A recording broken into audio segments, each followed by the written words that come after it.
Well, Brian, thanks so much for being part of this conversation series on The Future is Calling Us to Greatness. I'm really glad to be part of it, and I'm glad for all the good work you do. Well, thank you, Brian. Believe me, the feeling's mutual. So before we actually get into the meat of this conversation, it's just been fascinating. I've already interviewed almost half the participants in this, and it's just such a wide range of thought leaders and scientists and theologians and activists, and it's just extraordinary. But before we get into that, I don't want to assume that all the people viewing this or listening to this will know who you are and what you're best known for. So I'd invite you to please not be bashful, but really share who is Brian McLaren and what brings you to this this conversation series around the future is calling us to greatness. Great. Well, I grew up in a fundamentalist Christian background. I grew up with literal six-day creation, biblical literalism, the whole deal.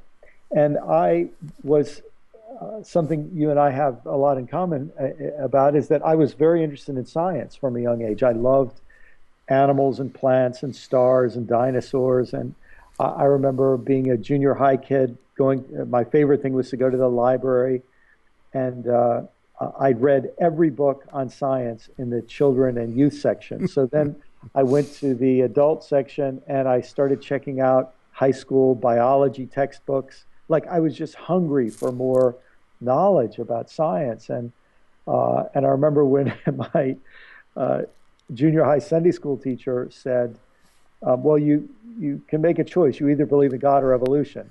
I remember thinking, okay, I'm 14 years old, 4 more years, and I'm out of here. you know. So, this theme that's been such a big part of your work also is a big part of my own life. I didn't really expect that I would become a pastor. I love music and I love teaching and I love literature. So my plan was to become a college English teacher. Mm-hmm. But I did have a very kind of dramatic spiritual conversion experience later in my teenage years that really grew stronger through the years. And I ended up leaving teaching. I'd done my graduate work on Walker Percy. Some people might be familiar with him, a Southern philosophical novelist. Mm-hmm. And I ended up leaving teaching and became a pastor, actually helped form a new congregation. And I was a pastor for 24 years. While I was a pastor, I started asking a lot of questions, and I kind of moved from that fundamentalism to a more moderate, I guess you'd say, evangelicalism, but still was asking bigger questions, and started writing about my own struggles of faith and the struggles of faith of other people I was in contact with. And so I think I've written I think my newest book is my 14th book, solo book, and I left the pastorate about 8 years ago, 8.5 years ago, just to work full-time writing and speaking. I live in Southwest Florida. I love the outdoors. I'm avid outdoorsman and still a birder and a fisherman and a wildlife person, and do a lot with the environment and ecological concerns. And so that's kind of my story. Well, that's great. And actually, I'm going to ask you a question. I don't think I've asked any of the other participants this, but because of what you just shared in terms of both your fascination for science as a young person, but also because of our shared experience of having a transformational experience in sort of late teenage years, anything that you'd be willing to share about that, and because there's not a lot of, in my experience, there's not a lot of support for seeing evidence as modern day scripture, or within the evangelical world, particularly in my experience, that there hasn't been certainly not enthusiastic support, but not a whole lot of support in general in terms of really deeply integrating science and one's faith or spirituality or theology. So anything that you'd be willing to share about that experience or about that, how that was for you, and then how have you continued to hold these two together, both science and faith? Well, actually, Michael, as you know, people from an evangelical background love to share their testimony story.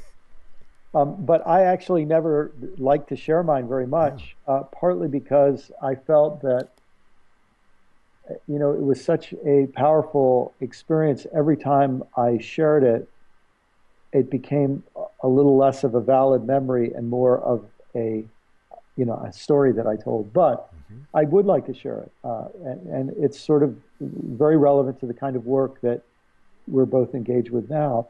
And I'll Well, share. and part of it too is because the nature of this conversation and this series and this context that we're in, it's I don't need to tell you this, but certainly don't tell it in the way that you have typically in the past, because that's often been in a particular context with a particular outcome in mind that's very different than sort of the outcome of this conversation. That's right. And I should also say that, people like you and me who are scientifically uh, alert and thoughtful, I'm aware that any experience I share can be deconstructed psychologically, maybe psychiatrically, biologically. There are 100 different ways to deconstruct it, Yes. but there it is.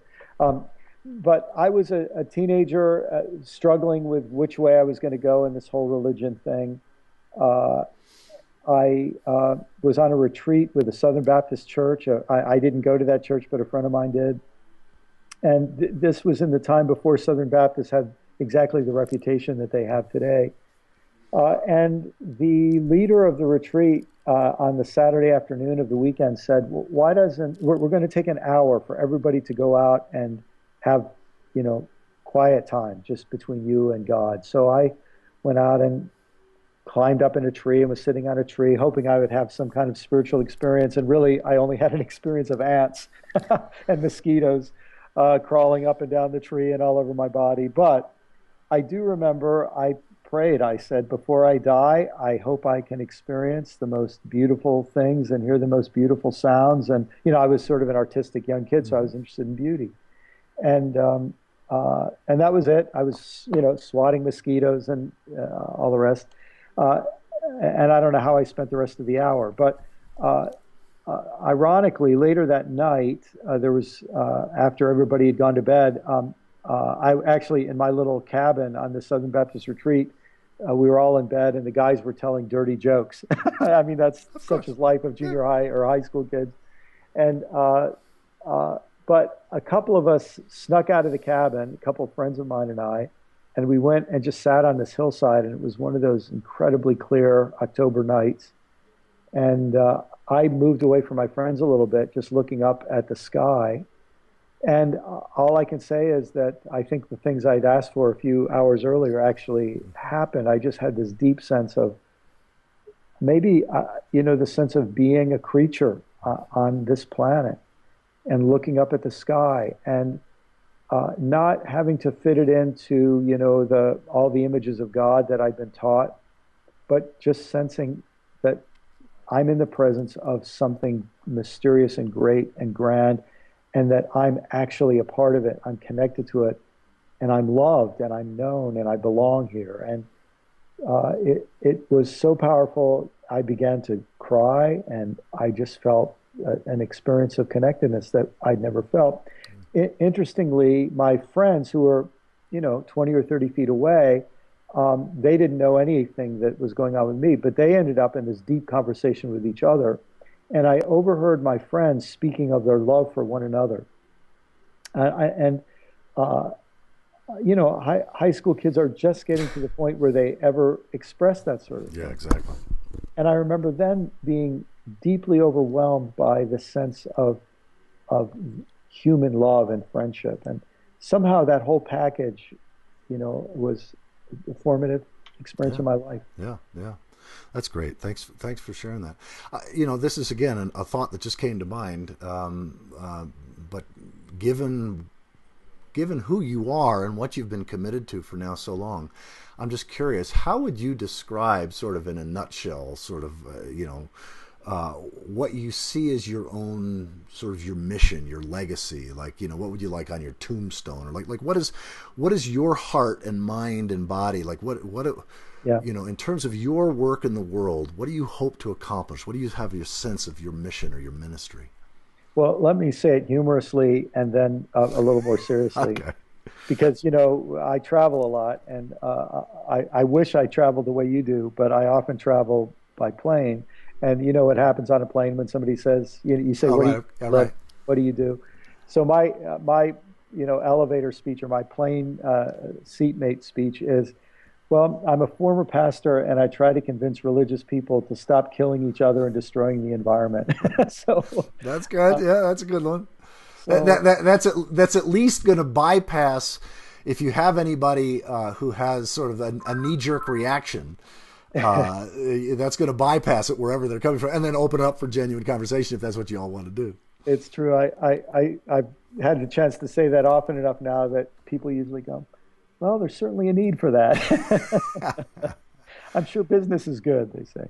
But I've had this sense that I am one of many people contributing to uh, the Christian faith as a community, um, going through a transition from what it has been to what it will be. I very much like the way you talk about it, Michael, when you talk about religion 3.0, 1.0 being when religion was determined by authoritative people, and religion 2.0, authoritative texts, and we're moving into a new stage beyond individuals and texts being, we might say, hierarchies and Yeah, sacred texts being the sole determinants of our pursuit of truth. And so I feel like I'm contributing to that hmm yeah, I process. do too. Yeah, that's great. Well, um, moving into this whole theme that this sort of it's a mythic frame. Obviously, it's not literally true that the past is rooting for us, nor is it literally true that the future is calling us to greatness. And yet, as I think about practically true ways of thinking about reality, such that I'm inspired to be in action, that I'm motivated to give my gifts to contribute to a healthy world now and in the future, I find that to be one of the most useful frames in terms of the past rooting for us and the future calling us to greatness. So, anything that you'd like to say about sort of that theme before we get into some of the specifics of the challenges that seem to be on the horizon and are already occurring? Well, I think the impulse to situate ourselves in a story between the past and the future is is one of the really significant changes we're going through right now. In that religion 1.1, we had to situate ourselves in a hierarchy or a power structure where there were people who could reward us and punish us, both human beings and a divine reward or punisher, to try to get us to behave. And then in religion 2.0, we were situating ourselves in sort of a timeless system of doctrines and so on. But to situate ourselves in a story is a big deal, and I think that's very, very wise.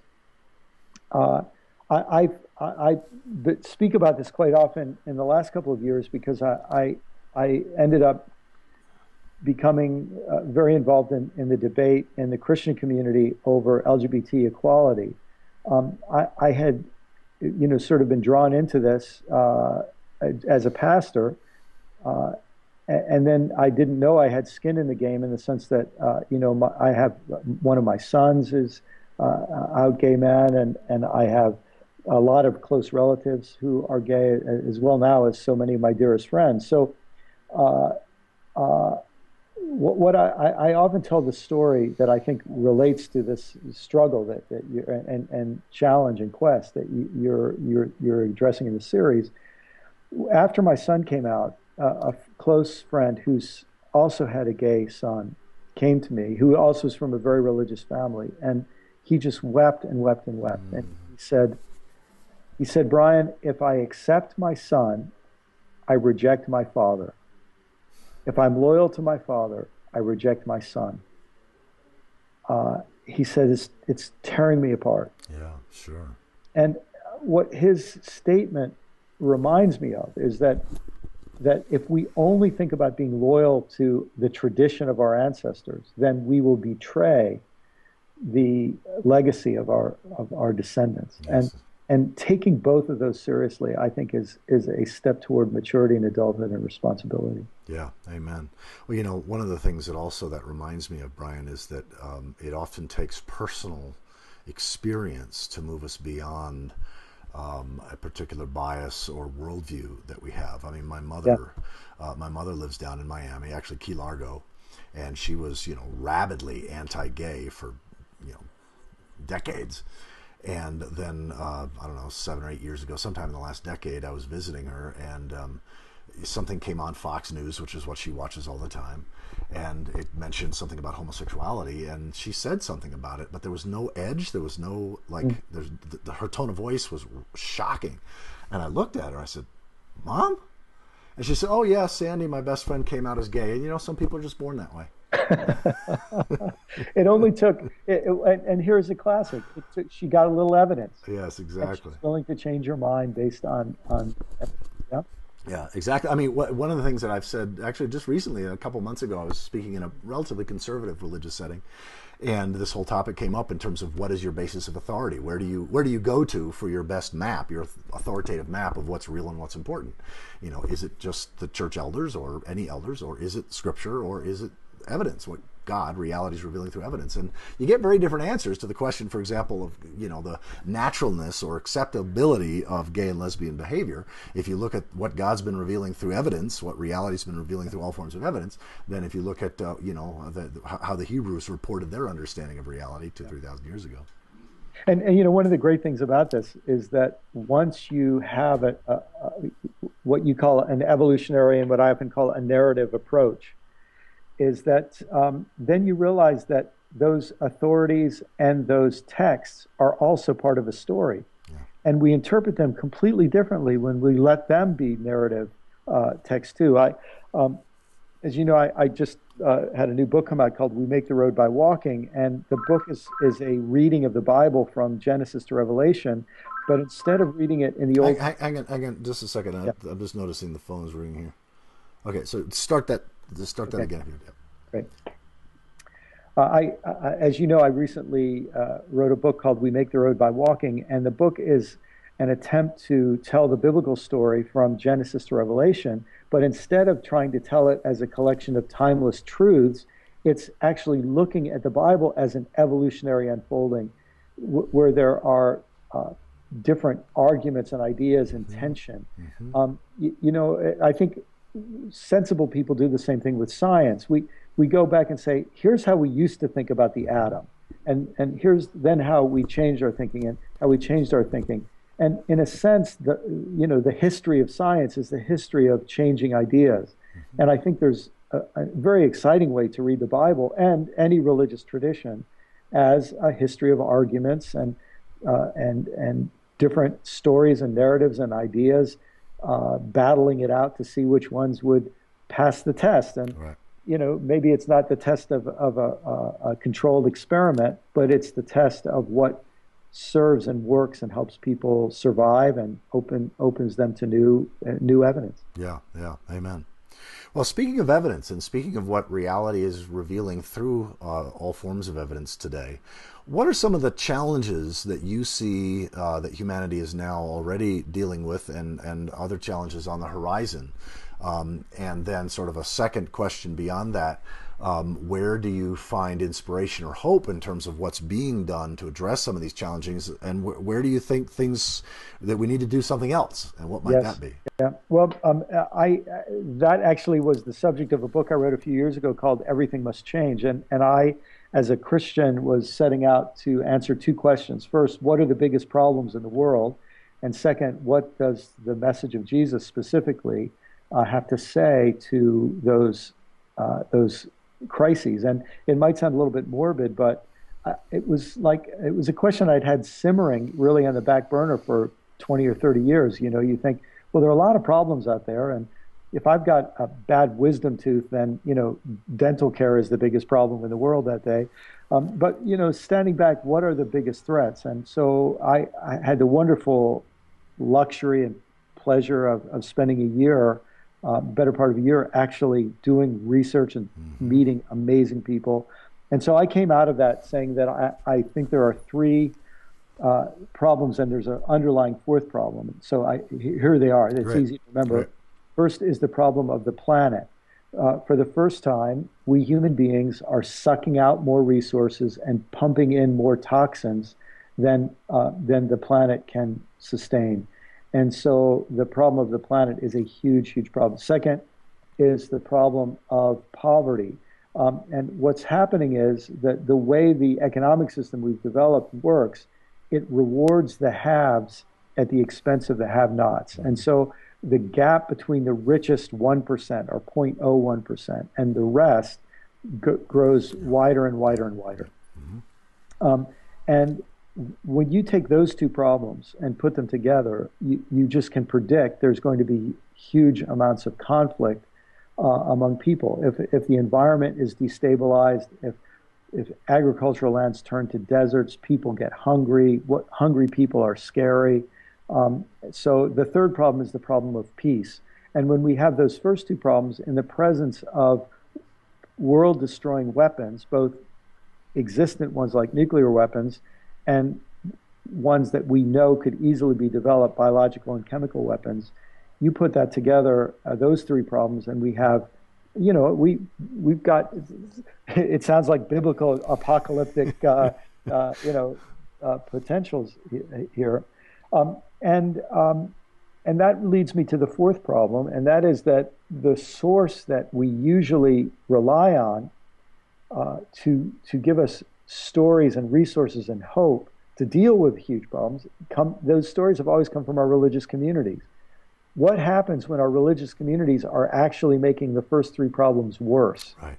What happens when their stories have run out of steam to bring healing and they're not working? So this crisis of a story to help us live by, I think, is the deepest crisis of all. And again, that's where you and I have so much affinity, because we both believe that it's a failure on the level of a story that is our greatest need right at this moment. Yeah. Wow. Wow. Thank you so much for sharing that. And I like the concise way that you've articulated it. And actually, this sort of naturally wants me to sort of lean in with you to this whole notion. As you know, I just recently uploaded, I did a TEDx talk called Reality Reconciles Science and Religion, which I think you've seen. But also, I'm just now uploading to YouTube a 5-part educational discussion series designed for church groups called God in Big History.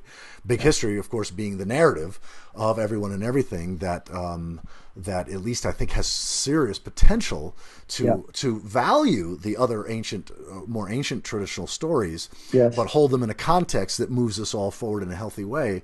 And I don't know how much of that series yet you've been able to experience, but anything that you'd like to say on this whole topic of, because obviously Connie's and my main website is thegreatstory.org. Yes. We think, we agree that that having a narrative that's evidentially grounded, that values religion, that doesn't diss and put down the traditions, but helps them evolve, is perhaps our only way into a healthy future. So anything you'd love to jump in on any of that.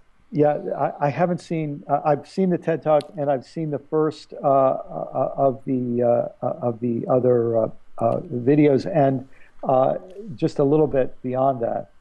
And all I can say is I love what you're doing. I'm extremely impressed by it. I think you're right. I remember one comment, I think is from the first video, where you made the comment that as a preacher, it didn't matter what you said. At the end of the day, people were going to act in their self-interest. Right. And so what we need is a story that raises people's sense of self-interest. Yes. Back in the early days of capitalism, they talked about enlightened self-interest, but it wasn't enlightened enough. We've got to get more enlightened than the Enlightenment, because we have to understand now that self-interest means the well-being of the planet. That I cannot eat if the bees are not doing well, and the bees are not doing well. If there's any number of other issues, so self-interest suddenly expands to the common good in terms of all humanity. I can be a Christian. Christians make up 33% of the population, But if some Christians want to kill the rest of the Christians or everybody else, or if some Christians don't care about the environment, suddenly I can say, well, I'm not in their denomination. It doesn't matter. Right. My well-being is tied up with their well-being. And then if you add 24% of the world's population who are Muslim, suddenly you realize I've got to not only care about my religion, I've got to care about other people's religion. Yes. And so you start to get this sense of connectedness. I think it's very powerful. And that idea that there is a story that can help us expand our understanding of self-interest to the common good and the good of all, my goodness sakes, that's important. Yeah. Ironically, I think this is very much of what is at the heart of the story of Jesus with this proclamation of the kingdom of God. When you think of kingdom, kingdom is the largest, most comprehensive reality. It's the largest social, economic, political reality that anybody could conceive of in Jesus' day. So to talk about this larger reality that's embracing, that calls people to reconciliation, solidarity, my gosh, it's exactly what you're talking about. Yeah, yeah. Well, I'm so glad you got into that because it reminds me actually of I was pastoring my first church in Western Massachusetts. Here I am, 29 years old, fresh out of seminary. And I'm the pastor of the only church in a town of like 1,500 people. So I was the town parson. I married, buried, and baptized everybody who wanted it. And I remember, I forget how I first encountered the work of Gene and Joyce Marshall. But Gene Marshall at that time had written a book called The Reign of Reality. And he was using that as sort of a modern day way of getting at what Jesus might have meant when he talked about the kingdom of God, the reign of reality, where reality reigns. And there was an essay in that where he summarized the work of really sort of the core thinking of Rudolf Bultmann, one of the most influential theologians and scholars, biblical scholars of the 20th century, certainly the first half of the 20th century. And that essay, to this day, that essay is still one of the most influential. If somebody were to ask me that, what are the top 10 or top 20 most influential things you've ever read, that chapter, and I think the title of it is something like, what are we pointing to when we use the word God? Because if we think of the word God, when we use that word, we're thinking of pointing to some otherworldly being who blesses some and smites others. You end up with a very different worldview and a very different practice in the world than if you realize that the word God can't be divorced from what we today mean by the word reality, that God is the sin. At the very least, God may be more, however people imagine, but that God can't possibly be less than a synonym for what we today mean when we use the word reality. And so the reign of reality sort of, that whole notion. In fact, I think on the evolutionary Christianity, if people just put evolutionary Christianity in Google, you'll get to the blog. I think the latest blog post was I got Gene's permission to reprint that, and I had to type it all out. So yeah, I find this whole, one of the things that I've been fascinated by what you do is that you are one of the most respected, and certainly I think one of the most effective bridges from sort of this evidential, ecological, evolutionary, science celebrating worldview to traditional Christians in a way that people who still deeply value both the scriptures, but also the Jesus story and the person of Jesus and as an inspirational figure. So anything that you'd like to say in terms of how you do that, because you've done that in so many different ways in your writings and you do it in your ministry. I mean, you're one of the few people in my experience who has the kind of broad appeal that Connie and I have actually enjoyed for over a decade now. We do the same programs in every kind of religious and non-religious and sometimes anti-religious settings that you can practically imagine. And you're one of my closest colleagues in that ability to speak to a wide range of philosophical and theological and metaphysical viewpoints with a solid grounding so that you don't, there are Christians who sort of throw you out because you're too liberal or whatever. But by and large, I think you've been effective in that. So anything you'd like to say about how you do that and what inspires you in that process? Well, I think this is one of the struggles I know that you face and you, I think, deal with quite graciously and gracefully. But let me tell you what's hard for me in this. It might be the best way to respond to your question. Science traditional science is, I think, intentionally and maybe necessarily reductionistic. You know, if you come up with a powerful scientific theory, your hope is that it explains everything. And so re to reduce things is part of what traditional science has done. Um, that bird out there becomes a, a, a specimen of kingdom, phylum, class, order, family, genus, species. And the fact that you develop this taxonomy and you can account for every single bird and every single insect and everything else to reduce it to that kind of taxonomy is what science has thrived in. The problem is that reductionism can have a toxic effect. Someone called it nothing buttery. Yeah. Oh, that's nothing but Clemmies and Sculpta. That's nothing but this or this, and uh, and so this reductive effect can have huge implications. Yes. Uh, let me just mention. Let me mention three. Personally, it can have a reductive effect where I think I'm just a bunch of protoplasm. I'm just a bunch of atoms and molecules. Nothing really matters, you know. Uh, I mean, the psychological effects of that are, it was the thing I loved about the existentialist philosophers in the middle of the 20th century when I read them as a young college student. I thought at least they're being honest about the loss, when things are reduced. But it has a huge effect ecologically. Yes. Because if there's no higher value, then all I'm doing is describing things that can be exploited for technology and corporations and profit and so on. And I have no moral lever to say that should not be done. Exactly.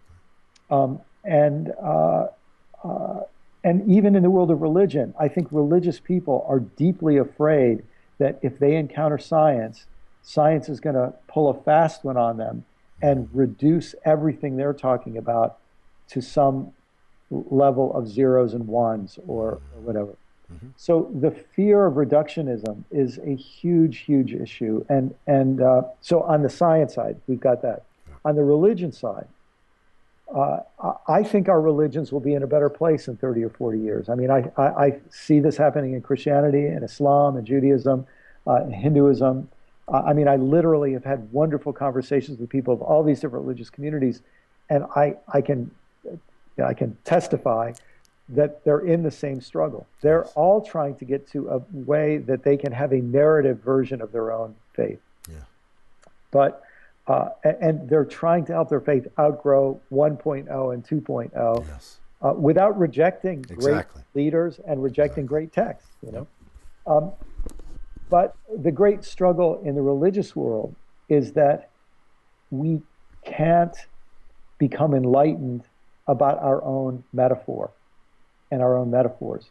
So even though I've devoted my life to theology and spirituality and church and so on, I have to admit, I still have, when I say the word God, there is an old man with a long white beard sitting on a throne up in the sky.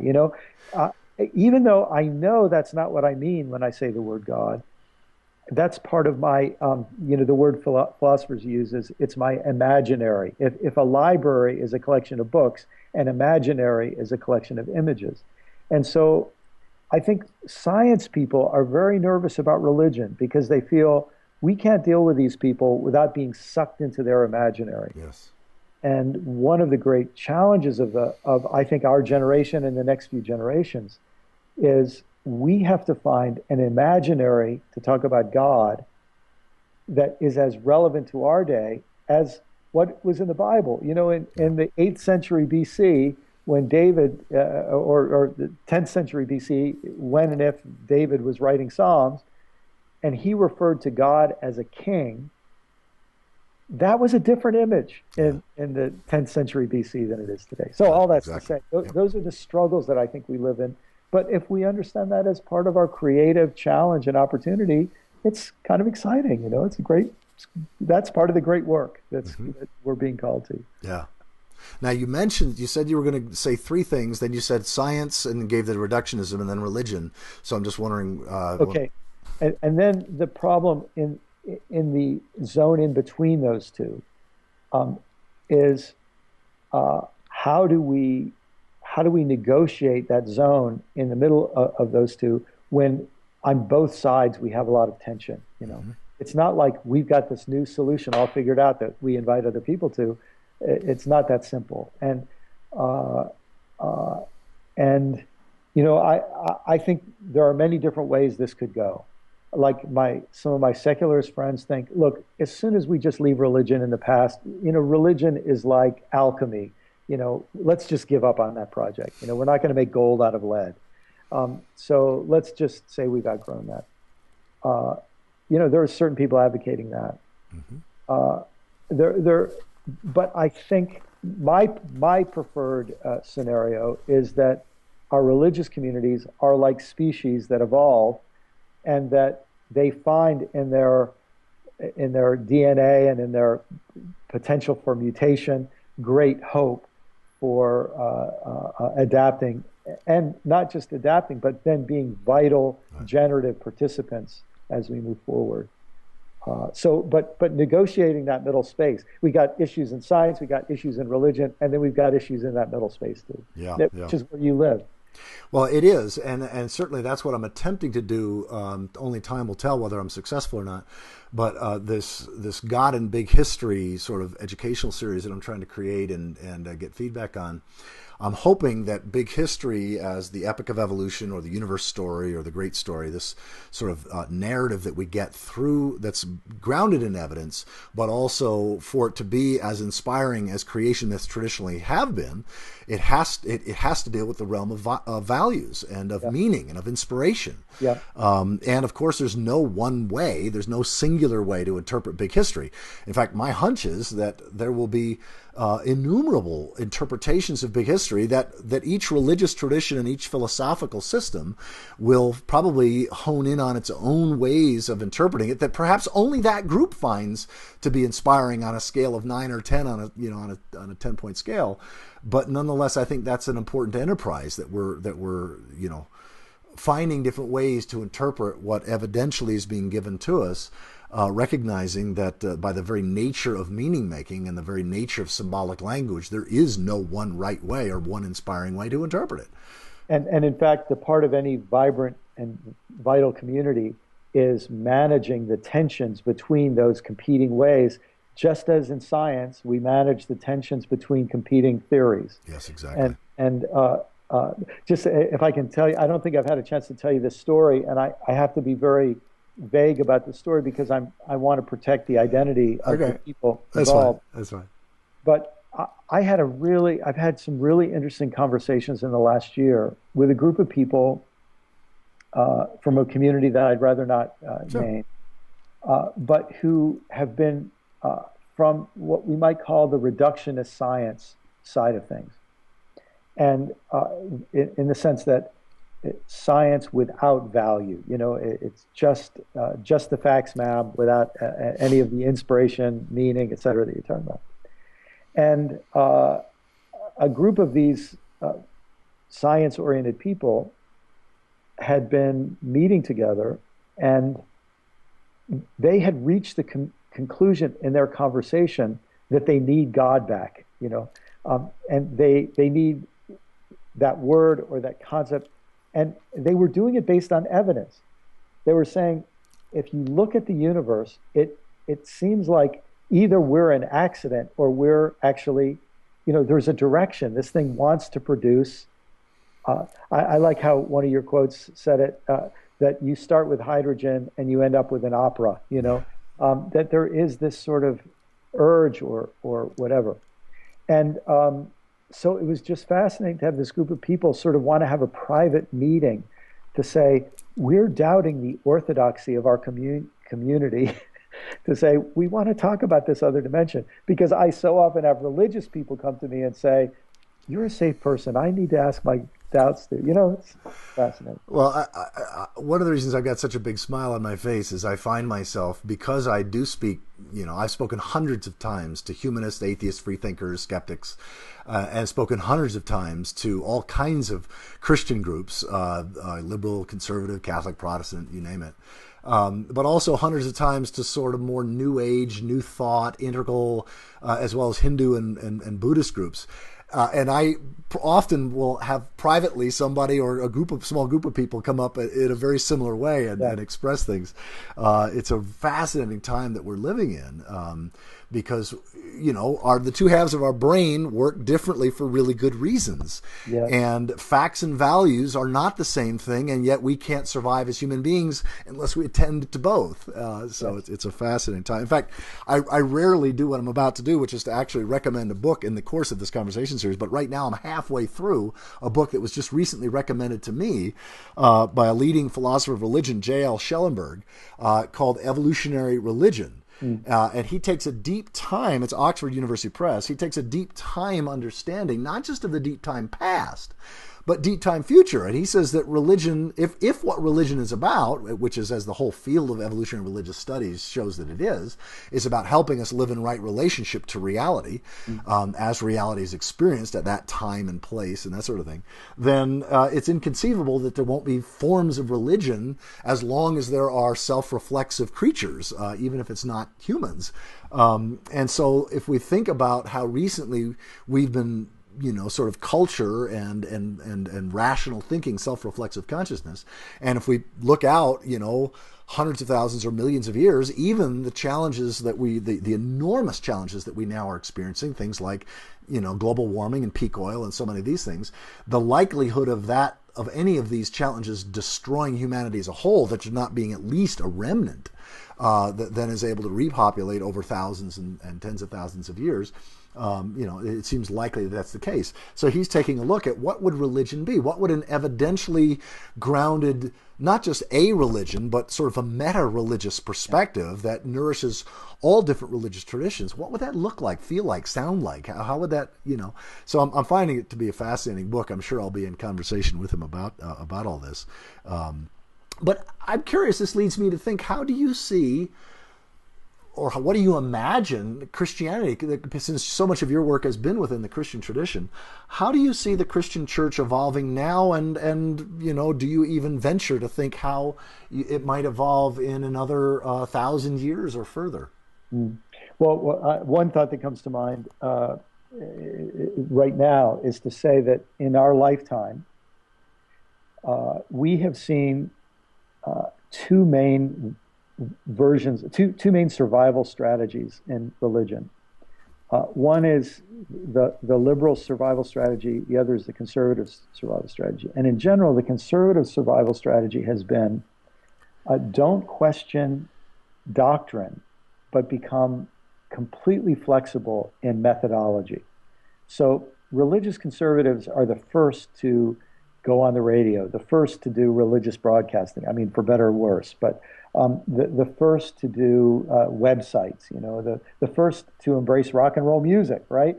And then you had religious liberals who were very open in their thinking. Their seminaries, you could read anything, you could discuss anything, a lot more freedom of thought, but it's still got to be an organ, it's still got to be a piano, it's still got to be, liturgy that follows this and that line. And so it's sort of interesting to say that each group has allowed itself flexibility in one area, that in some ways, they bought permission to be flexible in one area by being rigid in another area. That's interesting, yeah. And I think as we move forward, what's going to happen is the two flexibilities are going to have to come together. Mm-hmm. And I think that's happening. I see signs of that happening. A lot of us, we've used words like emergence and convergence, because when you have emergence from those liberal and conservative mindsets, the people who have emerged then start to converge, I think. So I see that as a hopeful sign. I see that as happening. one of the, in a sense, if Christianity has some older brothers and sisters, one of them, of course, is Judaism.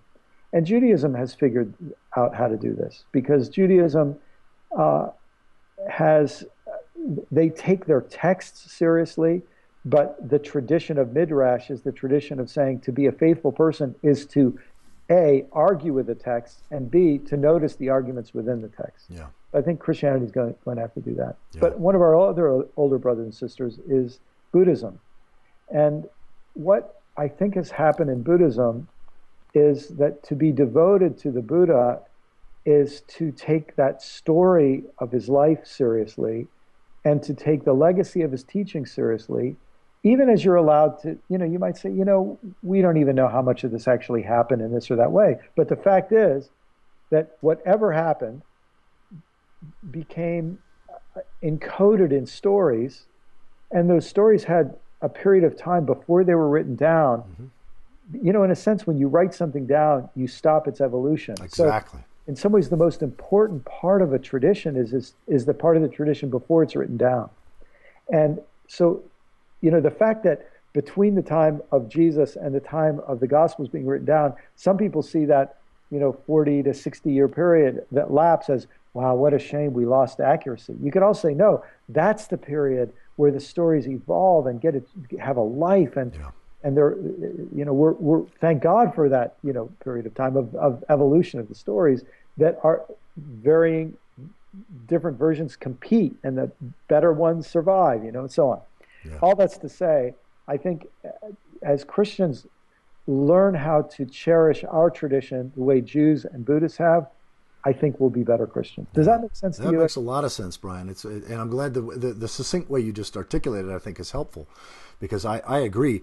If you get around to watching the other videos, number 5 on evidential prophets, I actually get pretty bold there. I say, can we legitimately say what are some things that reality, God, is saying to us today, like "Thus saith the Lord" kind of language. Yeah. One of the things that I think has kept we Christians, and I'll speak as a Christian at this moment, I'm a Christian naturalist, an evidential Christian, or evolutionary Christian, however you want to speak about it. But for me, as part of this tradition, it's like one of the things that's kept Christianity or Christians from fully celebrating evidence as divine revelation is that we've been, I think, blinded to what reality has been revealing through all forms of evidence, in part because I identify what I call the triple idolatries. Idolatry of the written word, where we think God's best guidance is frozen in any ancient text. Idolatry of the otherworldly, where we think God resides, ultimate value, ultimate reality resides as outside time and nature. And idolatry of beliefs, where we think any one belief system is the only one right way to a proper relationship, a healthy relationship to reality. And I think those 3 idolatries have in some ways made what my mentor Thomas Berry used to say, that we've been spiritually autistic. We've been so living in our own world that we haven't been present to the voices. What is the climate telling us? What are the rivers telling us? What are the other species telling us? Not in English words, of course, but if we have the eyes to hear and the ears or the eyes to see and the ears to hear, we can discern reality speaking rather clearly in ways that we're not present to if all we do is think of, otherworldly God revealing himself in ancient texts, and that my belief system is the only one right way. See, and if again, for me as a Christian, here's where it gets interesting, because the fact that there's no, Buddhist Catholic Church, right? There's no Buddhist hierarchy. Obviously, there's Theravada Buddhism, and there's all kinds of hierarchies, but there's no sort of single group that gets to say what it is. Mm-hmm. What has happened in Buddhism is that the Buddha becomes more central than the ism, right? There's the right balance of form and freedom there, I think. And so I think something similar has to happen in the Christian faith. You take those 3 idolatries, the idolatry of the text, and then you imagine Jesus saying, "You have heard it said, but I say to you." Right. I mean, that's, right. it's not what goes into a person that defiles a person, it's what comes out of a person. Well, no, the text says it's what goes into a person, right? So there's dealing with that. The otherworldly one. Well, the prayer is not, may we go to your kingdom when we die. It's may your kingdom come, may your will be done on earth. So there's a confrontation of that. And then the idolatry of beliefs. I mean, to challenge the belief of who is clean and who is unclean, who's in and who is out. Many of the first will be last, last will be first. So suddenly, Yeah. this to me is a great treasure for people who are Christians to say, right in Jesus, you have the iconoclast of those three idolatries you just Yeah. mentioned. Yeah. Amen. Wow. Really glad you covered that. So, on this theme, the future is calling us to greatness. I'm curious, Brian, what do you see as the biggest challenges that we are currently facing, and what would you offer as sort of the most important things that we need to do to come back into right relationship to reality? I sometimes say that we're experiencing the great reckoning where humanity has been out of right relationship to reality, and that we're now about to experience the consequences of that. But I think it's also likely to be seen, assuming we survive this, as the great homecoming, the prodigal species waking up to our predicament after we've squandered our inheritance and coming home to reality. So what do you see as the biggest challenges that we're now facing and will be facing in the coming decades, and sort of what your prescription or Yeah. suggestion or advice would be in terms of how to most effectively move forward? Well, if I take the planet, poverty, peace, and then the underlying problem of story or religion or spirituality, if I say that's sort of my given, and then I say, well, how does that translate into a very real problem in today's world? I think one of our great challenges in the next few decades is going to be that our political systems seem to not be able to solve problems. Our political systems now become the place where our conflicts are played out to a stalemate, uh, and that we don't actually find the ability to solve problems. Right. And then you think, well, how are we going to get to that ability to solve problems? And this is where I think there's like a multi-stage process. People like you and me are very early in the process. I think we're trying to help people get that imaginary, that set of images, and a narrative, and then hopefully practices that help form the kinds of people who actually inhabit this big story, which, and I think another name for it is good news. And we inhabit that story, but then that has to get translated into organized political, organized and sustained political action. Mm-hmm. And I think there's possibilities for that to happen. I worry that our political structures are just going to fail in this. I had an interesting experience. Again, I want to protect privacy, but my books have not sold millions of copies, and I'm unknown by 7 billion people. But a president of a country apparently read my book, Everything Must Change. It talks a lot about the environment. And he was deeply impressed by the book, and he bought copies for all of his staff in this country. That's not a huge country. And he sent one of his aides. I was in that country. He sent one of his aides to meet with me. And basically, the aide said, my boss is in on the center of concern about the environment. And he said, you just need to know that we're failing. Our political systems are only equipped to deal with urgent problems, not with long-term problems. Yes.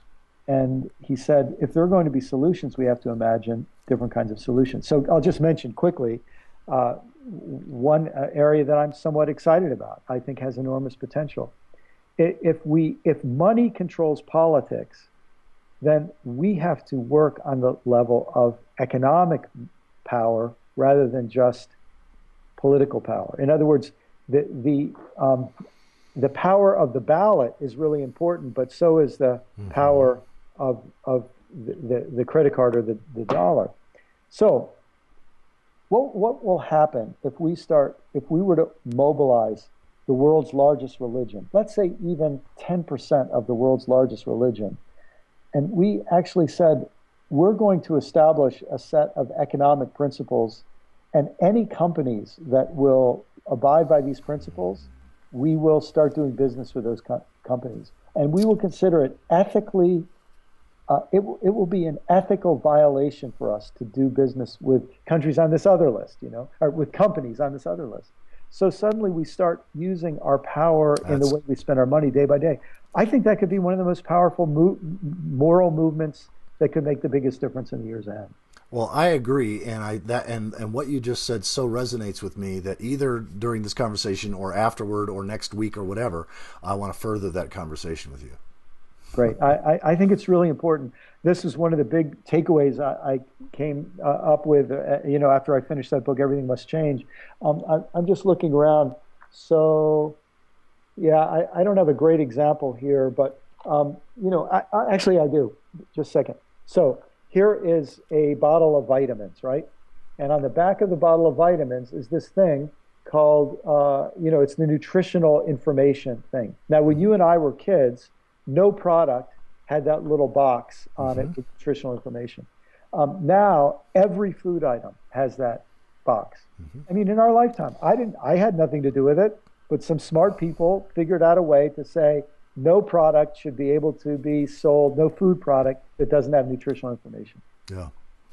I think it's possible that by the time our children, our grandchildren finish their lives, we could say, you cannot buy a piece of lumber. You cannot buy a computer. You cannot buy a musical instrument. You cannot buy a house without it being transparent what the ethical and environmental impacts of producing that product were. Yeah. That's doable. Yes. Well, and what you're pointing to is there's not only the move to integrate true cost into things, which is, of course, what some kind of a fee and dividend or tax on carbon or whatever would do, but you're also talking about integrating the knowledge so that people then will be motivated to do the right, just, ecological thing by simply being aware of what is the true cost, both to the human community and to the natural world and to people, workers, and that sort of thing. In everything. I mean, integrating true cost and integrating the knowledge so that you've got that. I love that. I'd like to see that happen, and I want to, in some way, help make that happen or participate or at least be in the conversation of others who agree that this is something that we need to move toward. Yeah, So, I do. Especially, if we just throw up our hands about how dysfunctional our political systems are, that's not going to help. No. We have to say, okay, if they're going to screw up, if they're going to miss the opportunity, if they're not going to be part of the great work, then we'll have to find some other ways to do it. Yeah, well, this is one of my, I've mentioned this in several of these interviews. So if somebody's watching all these, they're going to be saying, oh, there goes Michael saying that again. But, I can't help it. It's like these are one-on-one conversations. Yeah, yeah. One of my heroes in the climate world is Bob Inglis, a Republican, who he says, he says he speaks mostly to conservative audiences, and he's actually strongly in favor of an approach that doesn't promote big business or big government. And he says it's real simple. We need to put all the costs in all the fuels and remove all the subsidies. Yep. And then watch the free market enterprise solve the energy and climate crisis. And Yep. it's moving it away from regulation and saying, let the power of the market, global market, move us in the right directions. But we have to integrate true costs into things for that to be the case. Right. Exactly right. Yeah. Well, Brian, just winding down here, I know we've got limited time. I just want to ask you a question that it's off the wall. I don't ever ask anybody ahead of time or tell them what I'm going to ask. But Connie is the one, my wife is the one that suggested this, and it's been fascinating to hear the responses. If you were to invite any three people in human history to either have, one-on-one over a beer or a glass of wine or, a cup of coffee, or a dinner party where these three people throughout human history and you are in a conversation, all four of you together, either one of those. But if you were to have that conversation, who would those three people be, and why would you invite them? Mm-hmm. Well, I'm partly thinking about the title of a book I wrote, but I mean, my first thought, and probably if I thought about it for 8 hours, it would be my last thought. I would like to get Jesus, the Buddha, and Muhammad in a room, especially if we could suck them out of their time and let them get what's going on in our time. Yeah. If the brilliance of their analysis of their own setting could be applied to our setting, and then you could get the three of them talking together with the different kinds of minds and the different kinds of intelligence they had, that would be a pretty exciting dinner. I'm with you. I love that one. I love it. Well, Brian, just in conclusion, any last words, any sort of words of encouragement? One of the questions I often ask is, if you're speaking to a young person who's just freaked out about the world and climate change or peak oil or whatever the challenges, growing gap between the rich and the poor, some of these large scale species extinction, but just if you're talking to a young person who's just freaked out and just scared, shitless, whatever, what would you say that would be encouraging, that would be supportive, that would be helpful? And then just any last words that you have that you would like to share in this conversation. Well, I mean, one thing I would say is if a person isn't tempted to despair, they don't know the gravity of the problem. They don't get it, right? So the first thing I'd say is if you're tempted to despair, that's fantastic. That says you're facing the gravity of the problem. The second thing I'd say is that if you succumb to despair, then you have now become part of the problem. And so if the gravity of the problem bothers you, you have no choice but to, in a certain sense, have faith. I like what my friend Jim Wallace says. He says faith is believing something, this relates to our discussion, against the evidence and watching the evidence change. And what that says is that when I take all the evidence into account, and then I'm willing to act in a way that's constructive and creative and productive and hopeful and morally guided, I dare to believe that my actions and the actions of others can create a different scenario. Because despair is very much buying into the idea that we are not protagonists in our own story. And so part of the empowerment of telling a story is to say, and here we are. And we got a lot of great examples in the past to go back and say, a whole lot of people in the past had the courage to say, you know what?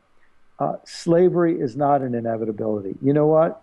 The superiority of men over women is not a foregone conclusion. You know what? Domestic violence is the norm now. It can become the exception. And we look around and we say, fossil fuels are incredibly cheap now, but you know what? There are better ways. We can find better ways to do this. And I think that's a kind of faith that you and I know something about from our ministry background. It's like it comes from this fullness. The evidence in this sense can beat me down, but there's this other source of evidence that believes in possibility, and that to me is a big part of what faith is about, and it's why your work and your writings and my work and my writings and so on, we're hoping to give people a story that they can live in and live by that will help change the story of the future. Yeah, amen. Well, that's a fabulous note to end on. Brian, if somebody wants to learn more about your work, what's your website, or where would you suggest they go? Well, if they go to brianmclaren.net, it's BrianMclaren.net, and then there's a link to my Facebook and Twitter and my books and all the rest. So, yeah, that'd be great. Fabulous. Well, I look forward, hopefully in the not too distant future, catching up just on a more personal level. If you get around to watching the rest of the, I will. I definitely will. Okay, cool. Well, I value your input, and thank you so much for this series, for being part of this. And I think it's just great to have your voice here. And as always, it's wonderful. Oh, and Connie and I are going to be in Fort Myers, I think the first week of January. So if you're around, let's make sure we get together. We'll do it. That's fantastic. I am around. Look forward to it. Thanks, Brian. Yep. Bye-bye.